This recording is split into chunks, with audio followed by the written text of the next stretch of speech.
চট্টগ্রাম বন্দরের এনসিটি নৌবাহিনী পরিচালনার 17 দিনের মধ্যে কন্টেইনার হ্যান্ডলিং 12.10% বেড়েছে। জাহাজের গড় অবস্থান কমেছে 10 ঘন্টা। চট্টগ্রাম বন্দরের নিউ মোরিং কন্টেইনার টার্মিনালের কার্যক্রম পরিদর্শন শেষে নৌপরিবহন উপদেষ্টা এসব তথ্য জানান। আরও বলেন, বন্দরকে আন্তর্জাতিক পরিমণ্ডলে নিয়ে যেতে হলে আন্তর্জাতিক প্রতিষ্ঠানগুলোকে কাজ করার সুযোগ করে দিতে হবে। গেল 7 জুলাই চট্টগ্রাম বন্দরের নিউ মোরিং কন্টেইনার টার্মিনাল এনসিটির পরিচালনার দায়িত্ব গ্রহণ করে চট্টগ্রাম ড্রাইডক লিমিটেড।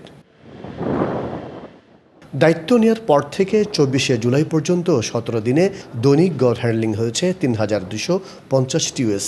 এই সময়ে মোট 30টি জাহাজের কন্টেইনার লোডিং ও আনলোডিং সম্পন্ন করেছে। এনসিটির কন্টেইনার হ্যান্ডলিং কার্যক্রমে সুশৃঙ্খল ও দক্ষ ব্যবস্থাপনা বিদেশি বিনিয়োগকারীদের আস্থা বৃদ্ধিতে সহায়ক হবে জানান চট্টগ্রাম নৌ অঞ্চলের কমান্ডার। এই বন্দরের একটা মূল চালিকা শক্তি হচ্ছে এই এনসিটি অপারেশনটাকে যেন কোনোভাবেই ব্যাহত না হয়, এটা যেন 24 ঘন্টা অপারেশন থাকে, একটা মিনিটের জন্য যেন বন্ধ না হয়, এবং সেইভাবে আমাদের লোকজন তাদের উদ্যোগ নিয়ে কাজ করছে। গ্রোথ এবং প্রবৃদ্ধি দেখতে পাচ্ছেন। আমি আশা করছি যে এই প্রবৃদ্ধিটা আমরা ধরে রাখতে পারবো। বন্দরকে আন্তর্জাতিক পরিমণ্ডলে নিয়ে যেতে সরকার কাজ করছে জানান নৌ পরিবহন উপদেষ্টা।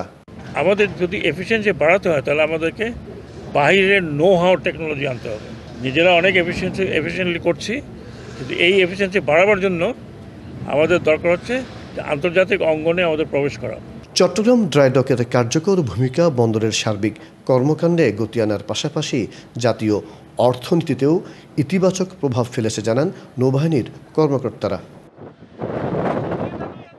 মাসুদুল হক, টিভিসি নিউজ, চট্টগ্রাম।